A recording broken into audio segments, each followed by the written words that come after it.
नमस्कार दोस्तों, मैं Pankaj Mishra YouTube channel economics वाला में आपका वेलकम करता हूं और उम्मीद करता हूं कि आपको हमारा चैनल इकोनॉमिक्स वाला पसंद आ रहा होगा और आप इसको कंटिन्यूअसली शेयर कर रहे होंगे, लाइक कर रहे होंगे और सब्सक्राइब कर रहे होंगे। नहीं कर रहे तो करना स्टार्ट कर दीजिएगा। क्यों? हर बार मैं आपको एक चीज कहता हूं, जितनी नॉलेज को आप देंगे, बांटेंगे, स्प्रेड करेंगे, उतना सोसाइटी के लिए बेनिफिशियल रहेगा। दोस्तों, आज हम यहां पर आ रहे हैं हमारे पास में मनी के सेकंड पार्ट को लेकर। मनी के फर्स्ट पार्ट में हमने देखा था कि मनी की डेफिनेशन, मनी के हमारे पास में बार्टर सिस्टम की प्रॉब्लम्स हमने देखी थी। मनी ने कैसे उन बार्टर सिस्टम की प्रॉब्लम्स को सॉल्व किया, यह हमने देखा था। दोस्तों, आज हम देखने जा रहे हैं फॉर्म्स ऑफ मनी, यानी कि मनी की टाइप्स कौन सी हैं, किस तरीके की मनी हम यहां पर देख रहे हैं, वो हम देख रहे हैं। और दोस्तों, उम्मीद करते हैं कि आपने हमारा फर्स्ट जो पार्ट है मनी का वो रीड किया होगा। नहीं किया तो मैं आपको यहां पर एक जो है लिंक दे रहा हूं, आप इस लिंक से आप जो है वहां पर फर्स्ट पार्ट को रीड कर सकते हैं और फिर सेकंड पार्ट पे हम पहुंचेंगे। आज हम जो पढ़ने जा रहे हैं forms of money. Forms of money, तो फर्स्ट टाइप हमारे पास में आती है यहां पर full bodied money and credit money. Full bodied money और क्रेडिट मनी को समझने से पहले एक वर्ड हमको मिलेगा, money value of money and commodity value of money. इन दोनों वर्ड को एक्सप्लेन करना जरूरी है। उसका रीजन है, जैसे ही दोनों वर्ड समझ में आ जाएंगे आपको ये याद हो जाएगा, क्योंकि हमने आपको एक प्रॉमिस किया हुआ है कि आपको रटना नहीं है, आपको केवल समझना है। मनी वैल्यू ऑफ मनी, एक एग्जांपल लेते हैं कि सपोज हमारे पास में यहां पर ये एक कॉइन है और इस पर 5 प्रिंट है। इट मींस ये 5 रुपए का कॉइन है। मार्केट में जाकर हम कोई भी गुड्स परचेज करेंगे तो 5 रुपए के इक्वल हम गुड्स परचेज कर सकते हैं जो इसके ऊपर प्रिंट है, यानी जो कॉइन के ऊपर, जो पेपर नोट के ऊपर जो प्रिंट वैल्यू होती है, that is known as the money value of money. It means हम उसको लेके जा रहे हैं तो उतना हमको यहां पर गुड्स और सर्विसेज उसके एक्सचेंज में मिल रहा है। That commodity value of money, ये जो कॉइन या ये जो पेपर नोट जिस मटेरियल से बना है, उस मटेरियल की जो वैल्यू है, ये जो मटेरियल हम यूज कर रहे हैं इसको बनाने में, उसकी जो वैल्यू होती है, that is known as the commodity value of money. For example, coin जो हमारे पास में बना, ये कॉइन जिस मेटल से बना, उसमें जो मेटल यूज हो रहा है उसकी जो वैल्यू थी, that is known as the commodity value of money. Now अब हम पहुंचते हैं यहां पर हमारी टाइप्स पर। फर्स्ट टाइप हमारे पास में थी full bodied money. Full bodied money, एक सिंपल से एक चीज कि मैं यहां पर ये लिख रहा हूं, money value is equal to commodity value. It means money की ऐसी टाइप जिसमें मनी वैल्यू और कॉमोडिटी वैल्यू उस मनी की दोनों इक्वल होती हैं, that is known as the full bodied money. Colonial period में, ब्रिटिश टाइम पीरियड में ऐसे कॉइन्स चला करते थे, सिल्वर के कॉइन्स होते थे। उन कॉइन के ऊपर जो प्रिंट होता था वो, और जब उस कॉइन को यदि हम मेटल में कन्वर्ट करें और फिर उसको हम सेल करें तो उससे जो वैल्यू मिलती थी दोनों सेम होती थी। इट मींस कॉलोनियल पीरियड में जो कॉइन्स चलते थे, that is known as the full bodied money, यानी वहां money value is equal to commodity value था। Then credit money. Credit money means when money value greater than commodity value, यानी कि जब उस कॉइन की या पेपर नोट की जो हमारे पास में यहां पर मनी वैल्यू है वो ज्यादा है, किसके कंपैरिजन में, उसकी कॉमोडिटी वैल्यू के कंपैरिजन में, that is known as the credit money. जैसे प्रेजेंट में यदि हमको 500 रुपए का नोट है हमारे पास या 2000 का नोट है, अब 2000 के नोट के ऊपर प्रिंट है 2000, तो उसकी मार्केट वैल्यू, मनी वैल्यू कितनी हो गई, 2000, यानी हम उसको ले जाकर वहां पर देंगे तो उससे हमको 2000 के इक्वल गुड्स और सर्विसेज मिल जाएंगे। पर सपोज उसके ऊपर 2000 प्रिंट नहीं हो, जिस पेपर के ऊपर वो प्रिंट है उस मटेरियल को ले जाके दें तो बताओ क्या वैल्यू है? बिल्कुल सही, कोई वैल्यू नहीं है। यानी कि उसकी कॉमोडिटी वैल्यू कम है। किसके कंपैरिजन में? मनी वैल्यू के कंपैरिजन। हमारे पास कॉइन है, 5 रुपए का जो कॉइन है, सपोज अब हम इससे ले जाके कोई भी चीज परचेज करते हैं, हमको मिल जाती उतनी, बट उस कॉइन को यदि हम मेटल में कन्वर्ट कर दें उसको और देन हम उसको सेल करें तो उसकी क्या वैल्यू है? उसको 5 रुपए के इक्वल नहीं मिलेगा। यदि उसके इक्वल है, उससे ज्यादा मिलता तो फिर कोई भी वर्क नहीं कर रहा होता, हर कोई उसको कन्वर्ट करके मेटल में और सेल कर रहा होता। इट मींस क्रेडिट मनी यानी प्रेजेंट में यदि हम देखते हैं जो हमारे नोट और जो कॉइन्स हैं वो क्या है हमारे पास में? क्रेडिट मनी का ये एक पार्ट है, क्योंकि वहां हमारे पास में money value greater then commodity value है। देन आता है फिएट मनी। फिएट मनी यानी कि ऐसे मनी का टाइप जो गवर्नमेंट या उसकी कोई लीगल अथॉरिटी ने इश्यू किया है, जिनको that is known as the fiat money. यानी कोई गवर्नमेंट अथॉरिटी जिसको इश्यू कर रहा है। फॉर एग्जांपल हमारे पास में नोट और जो कॉइन्स है, पेपर नोट और कॉइन्स जो चल रहे हैं इस इंडियन इकोनॉमी सिस्टम में, ये हमारे पास में सब फिएट मनी है, क्योंकि इनको गवर्नमेंट इश्यू कर रहा है। यानी कि एक तरीके से गवर्नमेंट या लीगल अथॉरिटी कोई भी उसका जो पार्ट है वो जब इसको इश्यू करता है जिस मनी को, that is known as the fiat money. फिर फिड्यूशियरी मनी।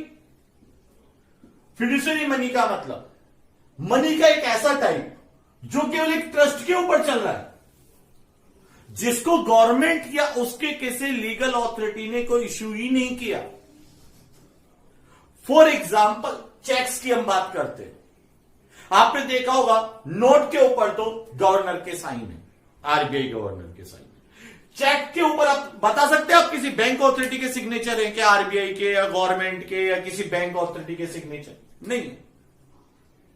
यानी कि वहां यदि हम देखें तो उसको किसी लीगल अथॉरिटी ने इश्यू नहीं किया, वो तो केवल पे और पेयर जो टू पार्ट्स है हमारे पास में, एक जो पेमेंट दे रहा है, एक जो पेमेंट ले रहा है, उन दोनों के आपस के ट्रस्ट के ऊपर जो चल रहा है उसको हम यहां पर लीगल अथॉरिटी इश्यू नहीं करती, उसको कोई यहां पर यानी कि उसको प्रेशर नहीं डाल सकते हो आप लेने के लिए। That is known as the fiduciary money. Now ये तो हमारे पास में फॉर्म्स ऑफ मनी के पार्ट हुआ, credit money, full bodied money, fiat money, fiduciary money. Now एक कॉन्सेप्ट और आता है supply of money. Supply of money, supply of money एक स्टॉक कॉन्सेप्ट है। Supply of money refers to that stock of money which is held by those who demand money. यानी public के पास जो note और जो कॉइन्स है, जो currency है,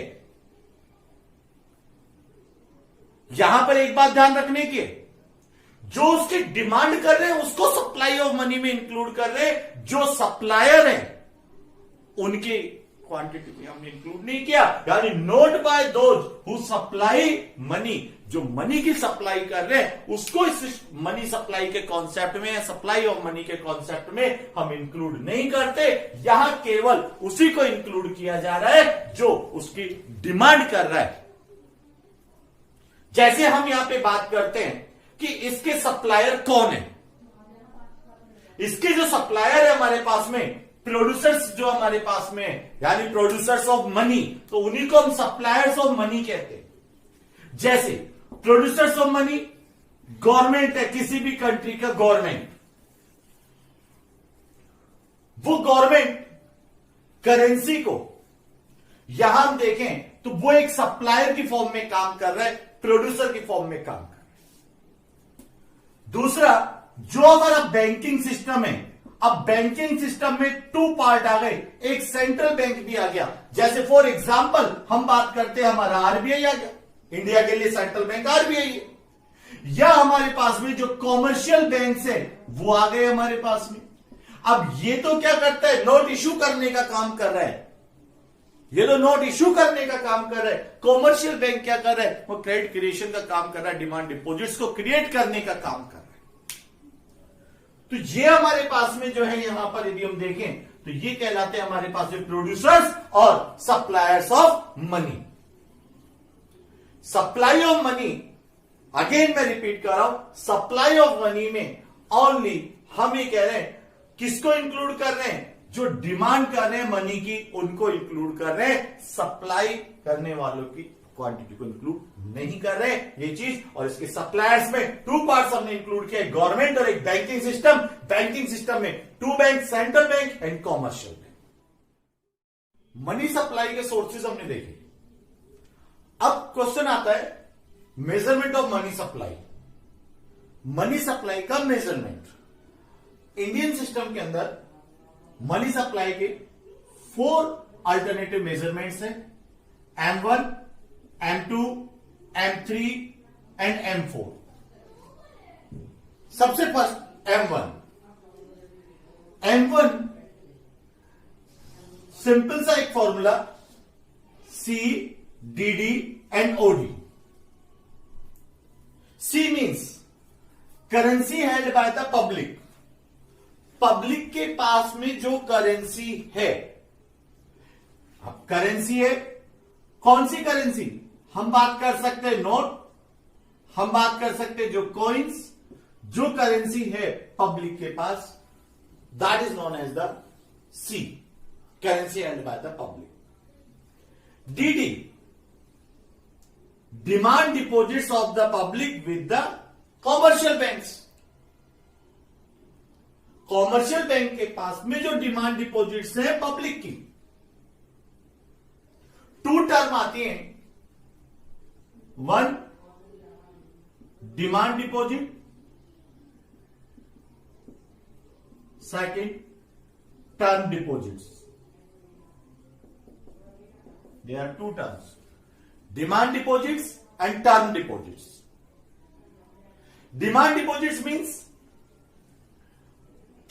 ऐसे डिपॉजिट्स जिनकी जब हम डिमांड करें तब हमको मिल जाए, जिनको हम चेक के थ्रू ट्रांसफर कर सकते हैं।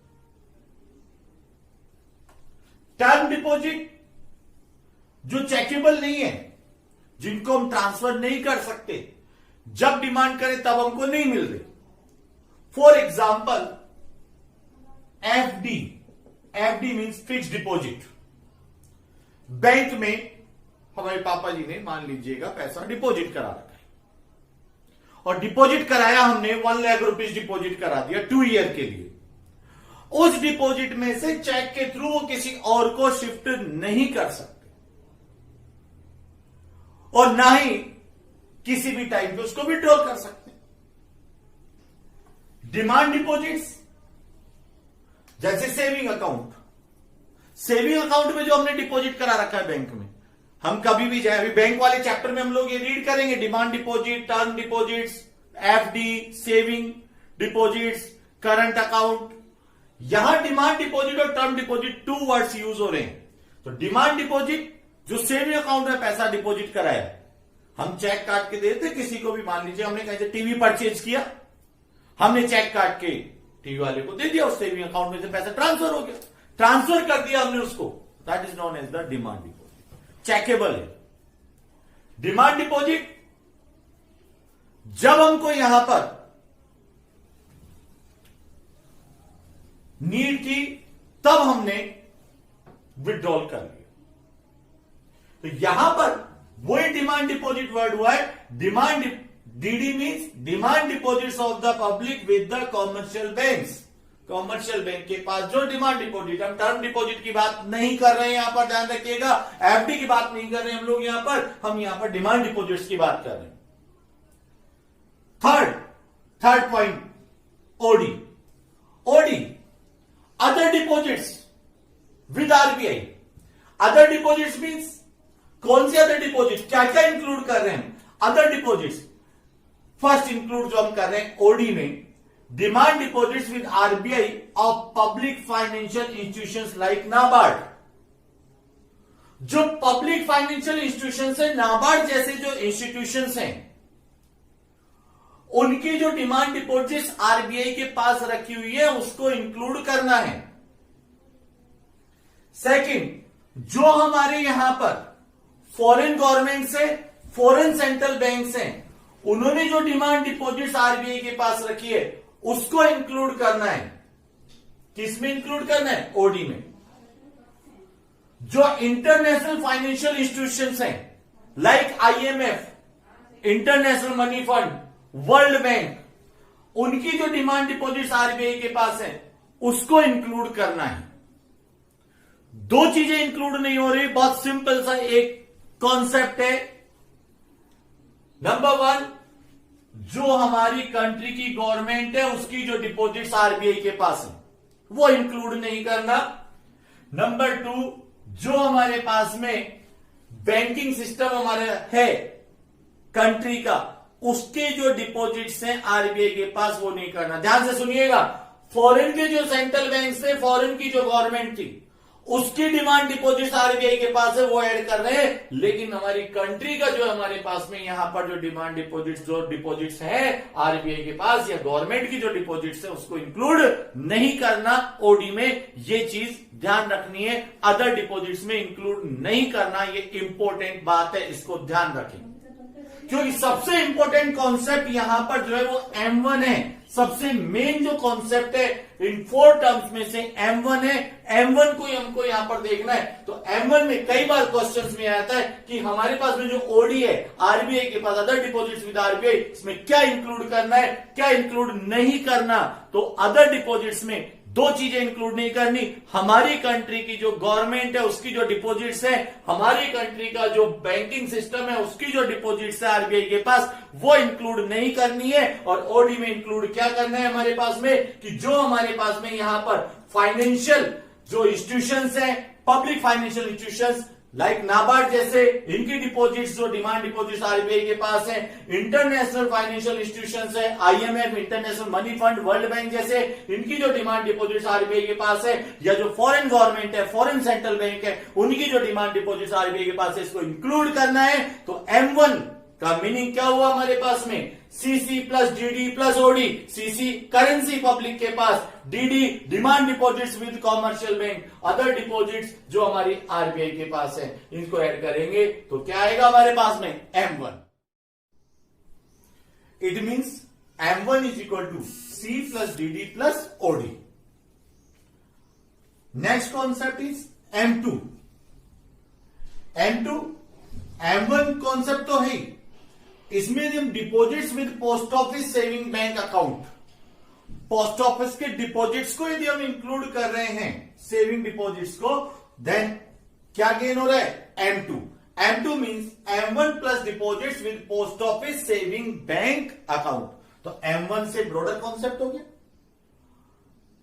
Then M3, M1 plus net time deposit. Time deposit अभी हमने पढ़ा था, fix deposit, term deposit, net time deposits with commercial bank को M1 में ऐड कर दे, यानी M1 वाले एलिमेंट तो है C plus DD plus OD. It means M3 का formula C plus DD plus OD plus net time deposits with commercial bank. हम इसको यह भी लिख सकते हैं कि मैं M3 को यह भी मैं मेंशन कर सकता हूं कि M3 is equal to M1 plus time deposits with commercial bank. ठीक, अब आप कहेंगे कि यहां हमने क्या लिखा है? Net time deposit. तो आप इसमें लिख दीजिएगा other than inter bank FD, other than inter bank time deposits. It means net time deposits ले लें, यहां हमारे पास में इंटर बैंक टर्म डिपॉजिट्स या जो फिक्स डिपॉजिट्स है उसको इंक्लूड नहीं कर रहे। तो M1 में net time deposits commercial bank की ऐड कर दें तो जो कुछ आता है that is known as the M3। Then M4, M3 से बड़ा concept.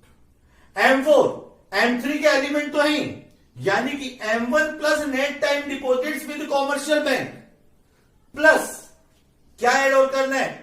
Total deposits with post office. आप कहीं पोस्ट ऑफिस वर्ड पहले अपने यूज किया, लेकिन वह सेविंग की हम बात कर रहे थे, हम क्या बात कर रहे? टोटल डिपॉजिट्स एक चीज इंक्लूड नहीं करनी है कि जो हमारे पास में एनएससी की फॉर्म में जो है उनको इंक्लूड नहीं करना। NSC means national saving certificates को इंक्लूड नहीं करना है, यानी other than in the form of NSC. क्या फॉर्मूला बना? M4 is equal to M3 plus total deposits with post offices. तो हमारे यहां पर इंडियन सिस्टम में 4 हमारे पास में अल्टरनेटिव मेजरमेंट्स मनी सप्लाई के M1, M2, M3 and M4। अभी हमने पढ़ा मेजरमेंट हो गया, हमने यहां पर यह रीड किया कि मनी सप्लाई कौन कर रहा है। अब आता है हमारे पास में components of money supply. Money supply के मेन कंपोनेंट क्या है? तो मेन कंपोनेंट वही करेंसी जो पब्लिक के पास है, जो डिमांड डिपॉजिट्स हैं कॉमर्शियल बैंक के पास है, जो अदर डिपॉजिट्स है आरबीआई की। कौन सी अदर डिपॉजिट्स? कि जो हमारे पास में international financial institutions, foreign government, foreign central bank, उनकी जो डिपॉजिट्स, डिमांड डिपॉजिट्स आरबीआई के पास है, उसको हम इंक्लूड कर रहे हैं। यहां पर हम हमारी गवर्नमेंट को और हमारे जो बैंकिंग सिस्टम है उसकी डिपॉजिट्स को क्यों नहीं इंक्लूड कर रहे हैं यहां पर ये ओडी में मनी सप्लाई को? क्योंकि वो हमारे पास में सप्लायर है। हम यहां पढ़ रहे हैं मनी सप्लाई। मनी सप्लाई की डेफिनेशन में हमने क्लियर कर दिया था कि जो डिमांड कर रहा है हम उसकी बात कर रहे हैं। यहां पर हम यहां पर जो सप्लाई ऑफ मनी उसकी हम वहां पर जो सप्लायर है उसकी हम बात नहीं कर रहे हैं। तो यहां हमारे पास में वो मनी क्रिएटर है, मनी क्रिएट कर रहा है, या हम कह दें कि एक तरीके से वो सप्लायर है, तो हम यहां पर अदर डिपॉजिट्स के अंदर उसको इंक्लूड नहीं कर रहे। ये हमारे पास में main components of money supply है। तो दोस्तों हमने आज मनी के सेकंड पार्ट में हमने forms of money, measurement of money, money supply, ये सारे कॉन्सेप्ट्स हमने रीड किए। और लेकिन ये कॉन्सेप्ट हमको तभी समझ में आएगा जब हमारे पास में हम मनी का फर्स्ट पार्ट हम यहां पर देखेंगे। मनी के फर्स्ट पार्ट के लिए मैं आपको यहां पर लिंक दे रहा हूं, इस लिंक को आप लोग यूज करें। और यदि आपको हमारा चैनल अच्छा लग रहा है तो आप इसको सब्सक्राइब करें, आप इसको लाइक करें और ज्यादा से ज्यादा आप इसको शेयर करें, जिससे ज्यादा से ज्यादा लोगों तक नॉलेज पहुंचे। Thank you.